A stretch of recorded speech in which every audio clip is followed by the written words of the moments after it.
আসসালামু আলাইকুম, welcome to আর্টিটেক BD.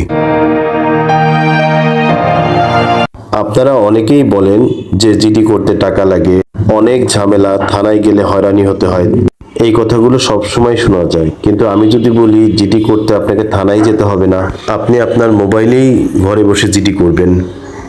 নিজের মোবাইল দিয়ে নিজেই ঘরে বসে কিভাবে এই কাজটি করবেন সেই প্রসেসটি এখন আমি আপনাদেরকে দেখিয়ে দিব। আপনার মোবাইল দিয়ে ঘরে বসে সোফায় বসে বিছানায় শুয়ে 2-3 মিনিটে একটি জিডি করে দিবেন। আজকে সেই বিষয়টি দেখাবো, তো আপনারা ভিডিওটি একেবারে শেষ পর্যন্ত দেখবেন। আগেই বলে দেই, এই জিডি করতে আপনাদের কি কি লাগবে। আপনার একটি স্মার্টফোন, একটি এনআইডি কার্ড, একটি সচল মোবাইল নাম্বার, সাথে একটি ইমেল অ্যাড্রেস। এই জিনিসগুলো থাকলেই কিন্তু আপনি ঘরে বসে জিডি করতে পারবেন। এখন আমি আমার হাতে থাকা অ্যান্ড্রয়েড ফোনটি দিয়ে দেখিয়ে দিব কিভাবে ঘরে বসে জিডি করতে হয়। আমি প্রথমে এই গুগল প্লে স্টোর থেকে এই অনলাইন জিডি অ্যাপসটি ডাউনলোড করে নিব। প্রথমে গুগল প্লে স্টোরে ঢুকে অনলাইন জিডি অ্যাপসটি ডাউনলোড করে নিব। আমার এখানে ইনস্টল করা লাগবে না, কারণ আমার এখানে যেহেতু আগে থেকে ইনস্টল করা আছে। তো ওপেনে ক্লিক করলে আপনাদেরকে প্রথমেই এরকম একটি ইন্টারফেসে নিয়ে যাবে। নিবন্ধন এবং লগইন। আপনারা যারা নতুন করবেন তারা প্রথমে নিবন্ধনে ক্লিক করবেন। নিবন্ধনের জন্য ওপেন করবেন। নিবন্ধনের জন্য সর্বপ্রথম যে জিনিসটি লাগবে আপনার এনআইডি কার্ডের যে নাম্বারটি, সেই নাম্বারটি আমি এনআইডি কার্ডের নাম্বারটি দিয়ে দিচ্ছি।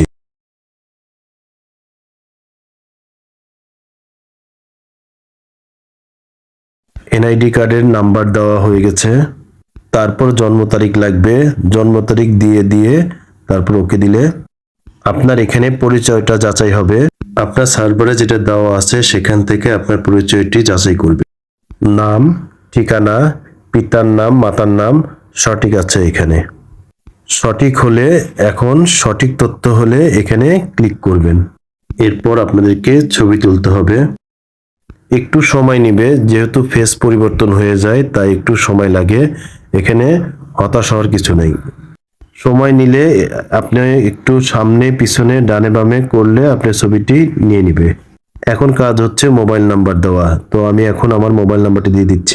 11 ডিজিটের মোবাইল নাম্বারটি দিয়ে দিবেন, যে নাম্বারটি আপনার সচল আছে। আপনি যে নাম্বারটি দিবেন সেই মোবাইলটি সঙ্গে রাখবেন, কারণ আপনার কাছে ওই নাম্বারে ওটিপি পাঠানো হবে। মোবাইল নাম্বারটি এখন আমি দিয়ে দিচ্ছি। দেন মোবাইল নাম্বারের পরে আপনি একটি পাসওয়ার্ড ক্রিয়েট করবেন। এখন পাসওয়ার্ডটা দিয়ে দিব।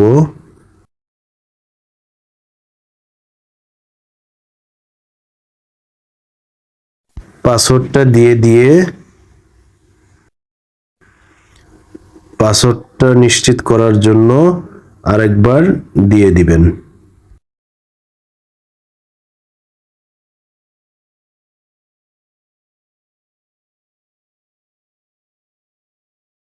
পুনরায় পাসওয়ার্ডটা দেওয়া হয়ে গেছে।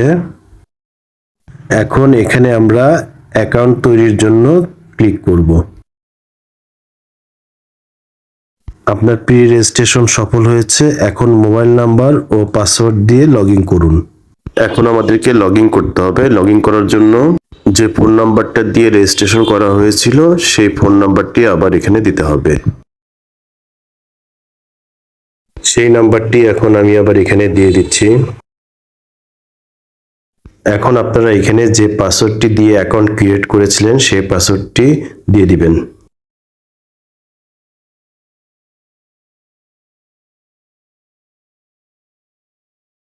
আমি সেই পাসওয়ার্ডটা এখন এখানে দিয়ে দিলাম।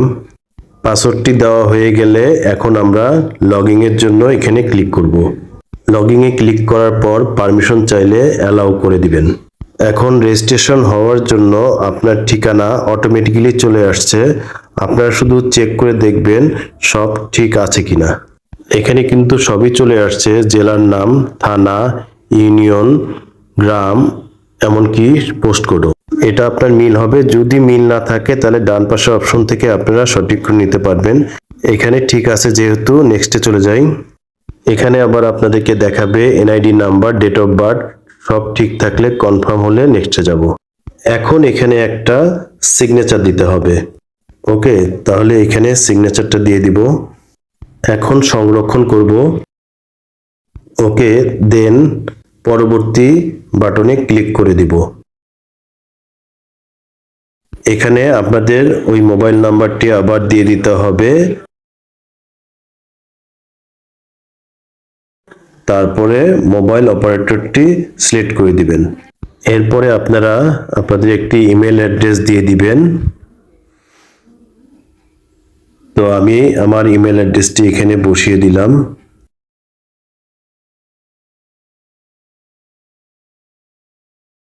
এখানে ইমেল অ্যাড্রেসটি দিয়ে দিলাম। আমার ইমেল অ্যাড্রেসটি এখানে দেওয়া হয়ে গেছে। ইমেল অ্যাড্রেস দেওয়া হয়ে গেলে পরবর্তী এখানে ক্লিক করে দিবেন। এখন আপনারা যে মোবাইল নাম্বারটি দিয়েছেন সেই মোবাইল নাম্বারে একটি ওটিপি যাবে। এখন ওটিপি নাম্বারটি নিয়ে নিচ্ছি। ওটিপি নাম্বারটি আমার মোবাইলে চলে আসছে। এখন কপি করে এখানে বসিয়ে দিব।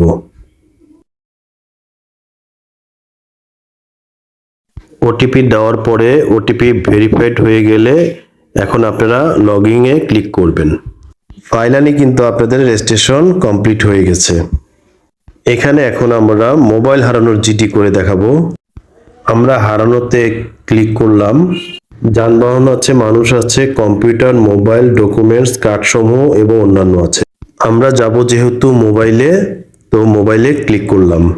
এখন যে মোবাইলটি হারিয়েছে তার বর্ণনা, কোন জায়গা থেকে হারিয়েছে, মডেল নাম্বার, আইএমই নাম্বার এবং কখন কোথায় থেকে হারিয়েছে, এগুলো পর্যায়ক্রমে আসবে। এই তথ্যগুলো দিয়ে ফর্মটা ফিল আপ করতে হবে।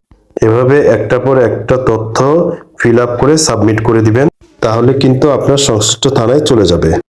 জিডির এই 3টি ধাপ সম্পূর্ণ করার পরে আপনি যখন সাবমিট করে দিলেন, এরপর এই জিডিটা যে আপনার সাবমিট হয়েছে এবং এর যে আপডেট, প্রত্যেকটা বিষয় কিন্তু আপনাকে এসএমএস এর মাধ্যমে এবং এই অ্যাপসের নোটিফিকেশনের মাধ্যমে কিন্তু আপনাকে জানানো হবে। এতক্ষণ আপনাদেরকে একটি জিডি করার পুরো প্রসিডিউর দেখালাম। আপনারা যদি প্রথম এবং দ্বিতীয় ধাপ ভালো করে লক্ষ্য করেন, আপনার যদি এখন জিডি করার প্রয়োজন নেই, কিন্তু আপনি যদি রেজিস্ট্রেশন করে রাখেন, তখন কিন্তু আপনার খুব সহজে যখন জিডি করার প্রয়োজন হবে তখন অনলাইন জিডি অ্যাপসে ঢুকে তখন কিন্তু আপনার মোবাইল নাম্বার এবং পাসওয়ার্ড দিয়ে খুব দ্রুত সময়ে জিডি করতে পারবে। তাই সবাইকে বলবো, এই বিষয়গুলো কিন্তু সবারই খুব প্রয়োজন হয়। তাই আপনারা অনলাইন রেজিস্ট্রেশনটা অবশ্যই করে রাখবেন। এই অনলাইন জিডি আপনারা বাংলাদেশে যে প্রান্তেই থাকেন না কেন, যে কোনো জায়গায় থেকে কিন্তু আপনার সংশ্লিষ্ট থানায় করতে পারবেন। তবে আপাতত বাংলাদেশের বাইরে থেকে অনলাইন জিডি করা যাবে না। এতক্ষণ আপনাদেরকে যে জিডির কথা বলেছি, আপনাদের যদি কোনো কিছু হারিয়ে যায় বা আপনারা কোনো কিছু খুঁজে পান, এই বিষয়গুলো কিন্তু তাহলে ঘরে বসে পুলিশের সহযোগিতা ছাড়া দেশের যে কোনো প্রান্ত থেকে অনলাইনে করতে পারবেন। আর অন্যান্য বিষয় করতে হলে কিন্তু আপনাদেরকে অবশ্যই থানায় গিয়ে করতে হবে। আশা করি অনলাইন জিডি এই বিষয়টি আপনাদের অনেক উপকারে আসবে। তো আপনারা সবাই ভালো থাকবেন। সবাইকে অনেক অনেক ধন্যবাদ।